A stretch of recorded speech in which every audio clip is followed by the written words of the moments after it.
अब जैसे यमदूत आए नीचे राजा श्वेत को लेने के लिए, तो राजा श्वेत तो भजन में डूबे हुए थे शंकर जी के स्मरण में। तो शंकर के गणों ने यम के दूतों को वहां से भगा दिया, यमदूतों को भगा दिया। अब यमदूत ऊपर पहुंचे, और यमदूत जब ऊपर पहुंचे तो यमराज ने कहा तुम राजा श्वेत को लेकर नहीं आए? महाराज जी वहां तो शंकर के गण खड़े हुए थे, उन्होंने भगा दिया हमको। यमराज ने कहा ऐसी बात क्या? जाओ चित्रगुप्त, जाकर शंकर के गणों से कहो ये गलत बात है, ये रीति के अनुकूल नहीं है। जाइए, ये रीति के अनुसार नहीं है, आप जाओ। और जैसे ही चित्रगुप्त महाराज जी ने जाकर यमदूतों के साथ में जाकर भगवान शंकर के गणों को कहा कि राजा श्वेत की उम्र हो गई है, इनको ले जाने दो। नहीं नहीं, अभी शांति से बैठो, चुप बैठिए, अभी राजा श्वेत पूजन कर रहा है, पूजन होगा उसके बाद जैसे ही मंदिर से बाहर निकले इसको उठा लेना, हमें मना नहीं है। पर जब तक शंकर के मंदिर में बैठकर वो पूजन कर रहा है, जब तक शिव के मंदिर में बैठकर वो भजन कर रहा है, तब तक कोई इसको उठा नहीं सकता। जाइए यहाँ से। चित्रगुप्त महाराज भी वापिस चले गए। यमराज ने पूछा क्यों लेकर आए क्या? यमराज बोले नहीं, नहीं लाए। फिर क्रोध, यमराज ने मृत्यु को भेजा। अभी तक यमदूत जाते थे लेकर आते थे, पर आज यमराज जिसको भेज रहा है वो स्वयं मौत जा रही है, स्वयं मृत्यु जा रही है, स्वयं मृत्यु। और मृत्यु को जैसे ही भेजा, एक काम कर मंदिर के अंदर ही मार दे। मृत्यु को कहकर भेजा यमराज ने, धर्मराज ने, कि अंदर मंदिर में बैठे ही राजा श्वेत के प्राण निकाल दे, तू मृत्यु डायरेक्ट पड़ जाए, बाहर निकलने का मौका ही नहीं, एक मिनट का भी। जा। मृत्यु जैसी पहुंची, भगवान शंकर ने कार्तिकेय से कहा कार्तिकेय जरा देखना, भगत पूजन कर रहा है, देख जरा जाकर। और मृत्यु अपना काल लेकर, अपना हथौड़ा लेकर राजा श्वेत पर मारने ही वाली थी, इतने में भगवान कार्तिकेय ने उसी समय पर धनुष और बाण उठाकर उस मृत्यु को ही मार दिया। शंकर के मंदिर में मृत्यु को मार दिया। और जैसे ही मृत्यु मरी, मृत्यु के मरते से यमराज को क्रोध आ गया, यमराज मारने के लिए आ गया। जैसे ही यमराज मारने के लिए आया, इतने में गणेश और कार्तिकेय दोनों खड़े हुए, और खड़े होकर गणेश और कार्तिकेय ने शिव की आज्ञा से यमराज को मार दिया। यम स्वयं मर गया। जब यमराज मरा तो यमराज के पिता सूर्य नारायण को आंख में आंसू आ गए कि मेरा बेटा तो काम संभाल रहा था देवताओं का, मेरा बेटा तो कर्म कर रहा था, मेरा बेटा तो कार्य करने के लिए गया था, पर कार्य में अड़चन शंकर ने डाली है। सूर्य नारायण भगवान ब्रह्मा जी के पास गए, भगवान विष्णु के पास गए, 33 कोटि देवताओं को लेकर सीधे शंकर जी के पास पहुंच गए। हर हर महा। बाबा भोलेनाथ जी ने पूछा क्या बात है, आपने यमराज को मार दिया। शंकर भगवान बोले वो शंकर मंदिर में क्यों आया, मेरे भगत को लेने क्यों आया? तो उसकी उम्र पूरी हो गई थी, भले उम्र पूरी हो गई थी, पर पहले मुझसे पूछना था, क्योंकि मृत्यु लोक का देव कौन? जम के बोलिए, महादेव। अकाल मृत्यु वो मरे जो काम करे चंडाल का, और काल उसका क्या बिगाड़े जो भक्त हो महाकाल का। अगर शिव के नगरी में आए हो, शंकर की भूमि पर आए हो, और शंकर के मंदिर में तुम प्राण हरने आए हो, तो पहले शिव की आज्ञा होना। सूर्य नारायण ने हाथ जोड़े, क्षमा कर दो मेरे पुत्र को, आपने मृत्यु को भी मार दिया, यमराज को भी मार दिया, आप कृपा करिए। शंकर भगवान ने कहा यमराज को मैं जीवित तो करता हूं, और इस यमराज से कुछ कहना चाहूंगा। यमराज के ऊपर गोदावरी का जल छीटा, जीवित करा।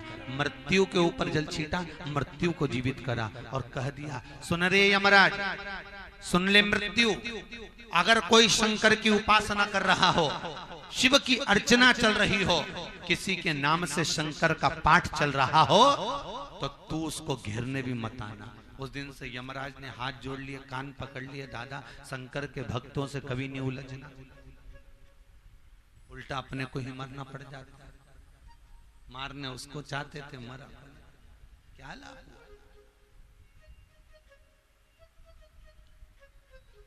तुम सब शिव महापुराण की कथा को सुन रहे हो, शंकर की कथा को अगर श्रवण कर रहे हो, रत्ती भर भी आपके भीतर ये चिंता नहीं होना चाहिए कि हमारी मृत्यु कैसे हो।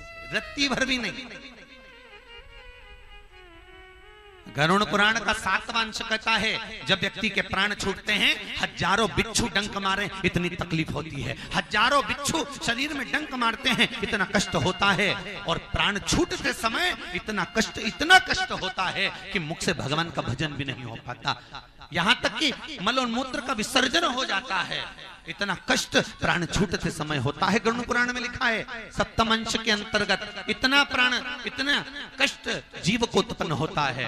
पर शिव महापुराण में लिख दिया वेद व्यास जी ने कि गरुड़ पुराण भी मैंने लिखी है, पर एक शब्द शिव महापुराण में लिखा, अगर कोई शंकर का उपासक है, अगर कोई शिव का भगत है, अगर किसी ने जीवन में एक बार शिव महापुराण का स्तमन किया है, शंकर की कथा का रसतत्व ग्रहण किया है, तो उसको हजारों बिच्छुओं का डंक का कष्ट भी नहीं होता, वो अनायास सुख का अनुभव कर कर भगवान के धाम को चला जाता है,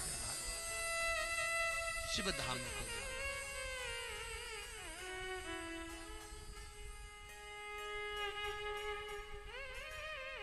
तो कहते हैं ना, कर लूंगा दो बातें उस काल के आगे, और काल क्या करेगा महा,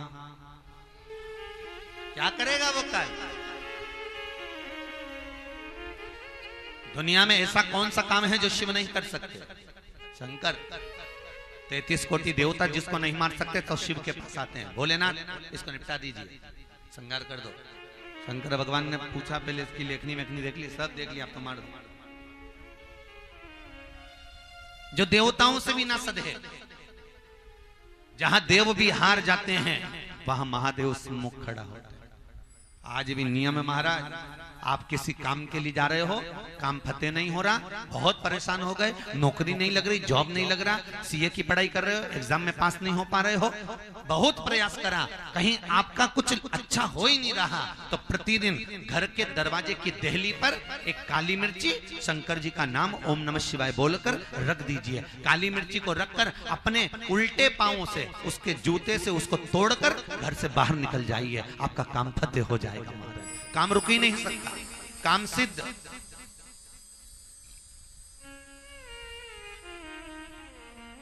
काम सिद्ध हो जाए।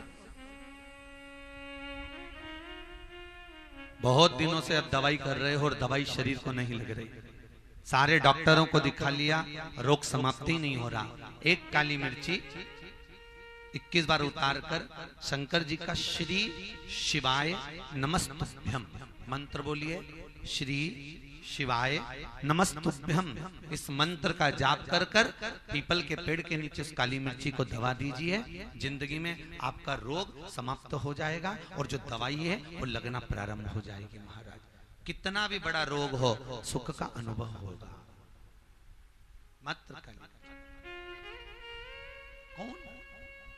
भगवान भूत भावन भूतेश्वर, भगवान शिव करुणा सागर, शंकर जैसा कोई दयालु नहीं हो सकता।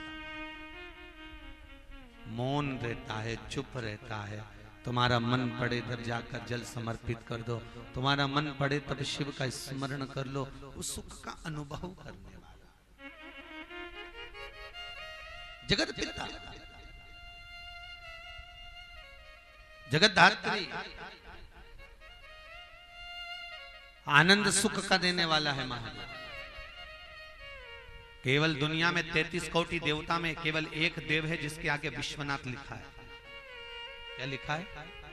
जम के बोलो जरा, विश्वनाथ। भगवान विष्णु तक के नाम के आगे विश्वनाथ नहीं लिखा।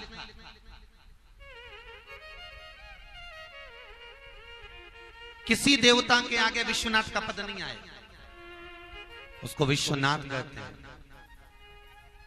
विश्व विजय कहते हैं, विश्व जीत कहते हैं,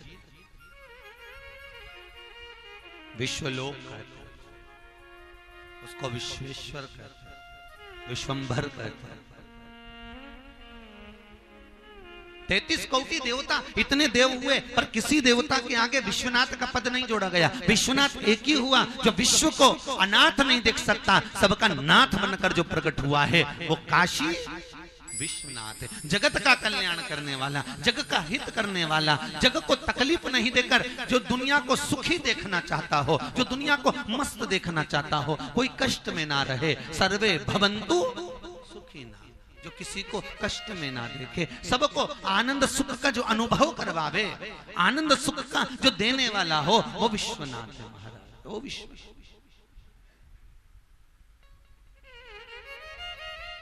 वो सुख का अनुभव करवा रहे। किसी देवता के आगे विश्वनाथ का पद नहीं दिया, पर शंकर को विश्वनाथ भी कहा गया। किसी को भूखा नहीं सुला सकता। महाराज, बच्चे ने जन्म ले लिया, मां के स्तनों में अगर दूध नहीं आ रहा, बच्चे के जन्म के बाद भी अगर मां के स्तनों में दूध नहीं आता, तो मां को बेलपत्री की बीच वाली पत्ती, उस पर इतना सा गुड़ रखकर विश्वनाथ का नाम लेकर खिला दिया जाता है। आधे घंटे में दूध मां के स्तनों में आना प्रारंभ हो जाता है। केवल विश्वनाथ जो विश्व का भरण पोषण करने वाला है, जो विश्व को जग का सुख देने वाला है, वो विश्वनाथ। किसी को दुखी नहीं देख सकते, किसी को कष्ट में नहीं देख सकते, सबको सुख। और यही होता है, स्वयं खा लेना सुकृति है, छुड़ाकर खाना विकृति है, और बांट कर खाना यह भारत देश की संस्कृति। सबको दे, सबका सुख हो, कोई दुखी ना हो। विश्व का जो भरण पोषण कर रहा है,